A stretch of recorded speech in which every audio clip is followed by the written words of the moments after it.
Tere sõbrad, me oleme tulnud täna õue ja ennem kui me arutasime, kuidas me alustame saadet, siis Kaspar pakkus välja, et me võiks alustada saadet lausega Tere lilled. Jaa, muidugi. Tere lilled. See on ilus. Tere lilled. Alustame siis niimoodi ja põhjus on see, et meie taga on lill. Nagu näha, härrad on ametis. Lõhuvad lille ja olgem ausad, et kui me oleme tavaliselt, me ei valmista saateid ette, ütleme siis nii, siis seda puhku me ei ole ka saadet ette valmistanud. Ja me ei tea tõesti, mis asi see on. Me nii palju teame, et siin on küljes mingid suured paneelid ja nüüd mingi nipiga hakkab see asi ennast lahti pakkima ja et selle asja nimi on nutikaslill.com. Miks? Miks?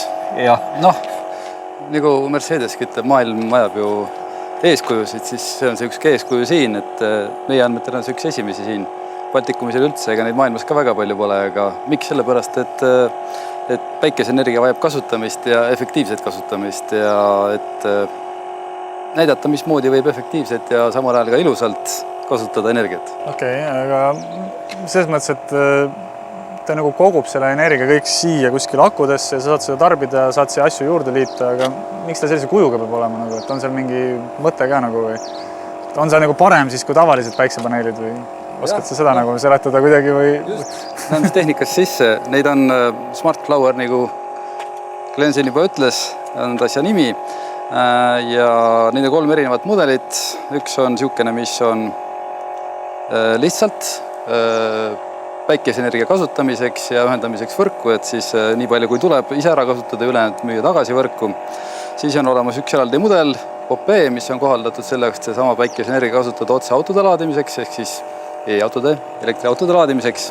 Ja kolmas siis tipumudel on siukene, mis on see siin konkreetne 2 akupakiga varustatud. See, et sa saad kõigepealt kasutada nii palju, kui sealt tuleb ise, vajadusel saad selle võrku müüa, aga ta loeb ka need akud täis, et sa seda, mis siis, kui päike ära loobib ja pole kust laadida, siis hakkad öösel seda energiat kasutama. No põhimõtteliselt me hüppasime nüüd kohe selle juurde, miks on päikeseenergia hea, aga ma saan aru, et kui me sellest konkreetsest junnist siis räägime, et on siis üks suur, natukene portatiivne päikese...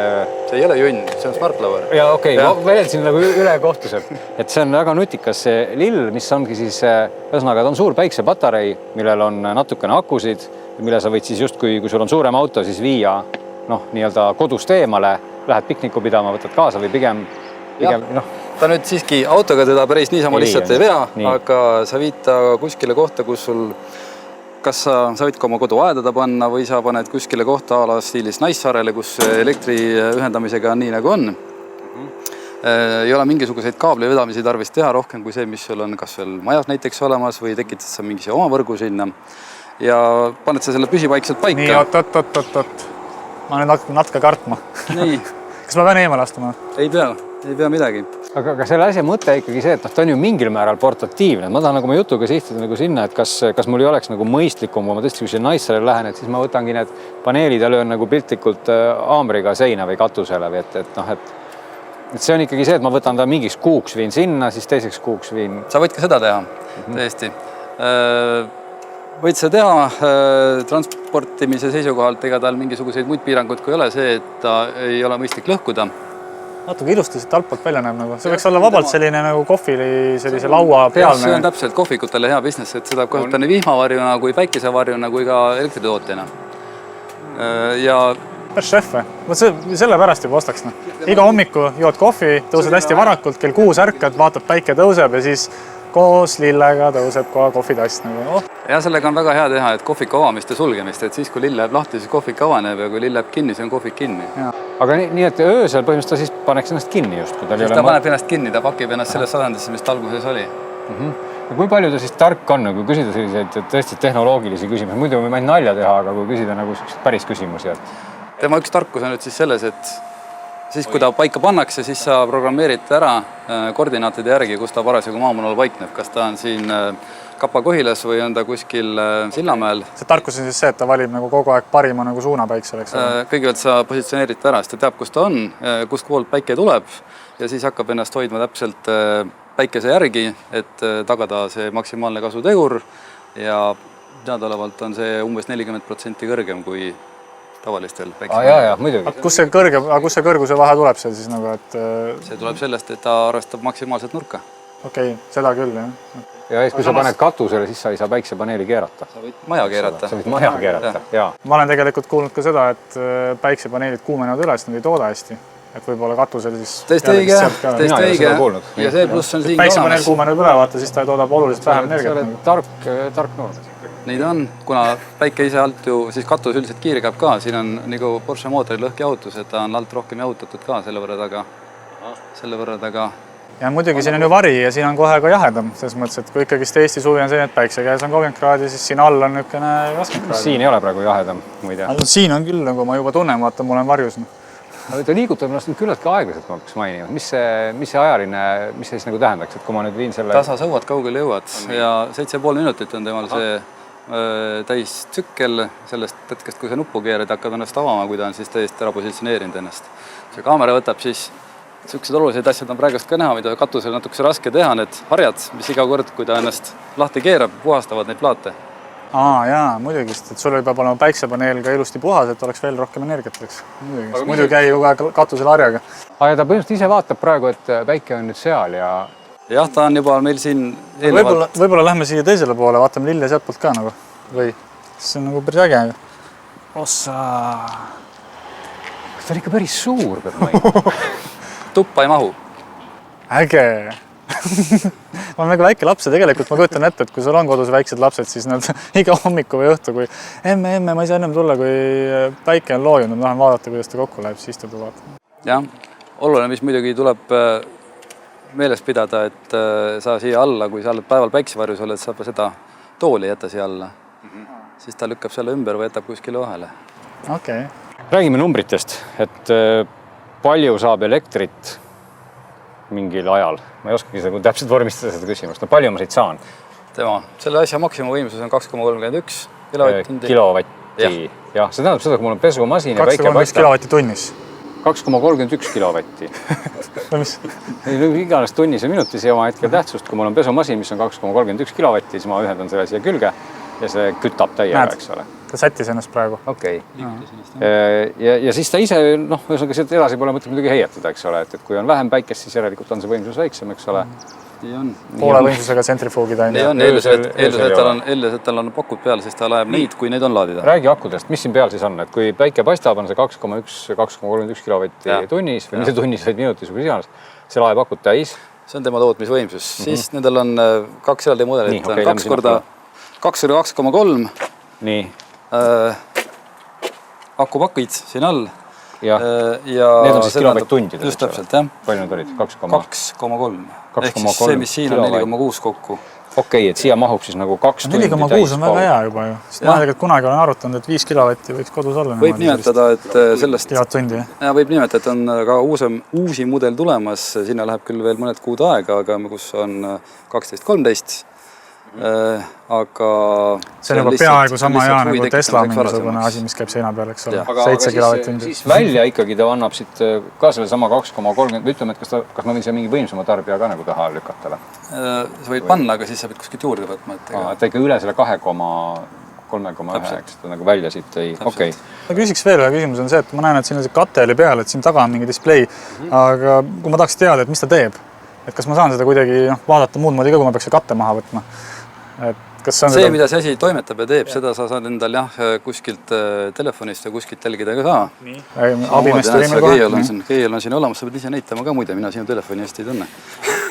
Nii, meil on dublant või siis ütleme nii, et ühesõnaga tegemist on äpiga, nutikas lahendus. Et kõiki tootmisvõimsusi, kus ta on ja mismoodi, mis on samamoodi ilmastikuolud, kõik ta näitab seal parasjagu ära. Ja kui ilmastikuolude peale läksime, siis ta on nagu sedavõrd nutikas ka, et stabiilsus on ju oluline, eks ju. Ja muidugi ta on ju lai ja tuul puhub, et mis siis juhtub, eks ole. Siis on sellel asjal üks niisugune tuuleandur, mis hakkab tööle, et ta natukese mõtleb. Siin on, näete, hakkas muutuma. 10 meetrit sekundis. Ma tekitasin nagu päris orkaani. Võib ka tekitada, tal on kaks turvaasendit. Esimese korral ta liigub täis horisontaali. Ja kui siis ilm veel mõistust pähe ei võta, et tuul järgi ei anna, siis ta teises turvaasendis lükkab ennast täitsa kinni, pakib täitsa ära. Mõistlik. Ja see pannakse kuidagi eraldi siis? See läheb 5 meetri kaugusele, ligi kaudu niimoodi posti otsa. ja seal ta siis kogu aeg on ühendatud ja töötab. aga ta peaks siis olema ikkagi, ma saan aru, nagu maa küljes, sest muidu ikkagi tuul võib ta ümber lükatakse. jah, selle kohta on terve video olemas, kuidas teda paigaldada ja see mingi keeruline protseduur ei ole. Kas siis paned mingisuguse taldmiku peale või siis on spetsiaalkruvid, mis sa lased maa sisse, aga see sõltub sellest, mis on maapind ka. Mulle meeldib, et ta nii vaikselt liigutab, sest kui ta liigutaks kiiremini, siis võiks juhtuda asju. Okei. Ma näen siin neid antenne, ma saan, et need ongi siis, et siin mingid, kas siin on mingi SIM-kaart ka või ta istub kuidagi Wi-Fi võrgus või? Ta istub Wi-Fi's, tal SIM-kaarti sellel ei ole. Okei, selge. Aga no meie laiuskraadil teatavasti päiksega ju on, nagu nüüd on, et see on kiuslik küsimus ikkagi natukene, aga on tas tõesti siin ka ikkagi tõesti nagu kasu või ta oleks pigem selline ekvaatori relv. Ma saan aru, et sul on nagu väga raske öelda, et ei tohiks siin kasutada, muidu teda siin ei oleks. Aga et kuidas sellega nüüd ikkagi siis nüüd on? Et no praegu meil on ilus ilm, aga kui meil ei ole ilus ilm. Noh, ega sa ilus ilmaga ei tarvitse ka alati maksimumtootlikkust saada, see on ka selge. Aga mõistlik piir on kuskil seal vahepeal ja selle asja suurem pluss ongi see, et ta otsib sõltumata sellest, mis ilm on, selle maksimumpunkti ülesse, tänu sellele, et ta oma nurka keerab.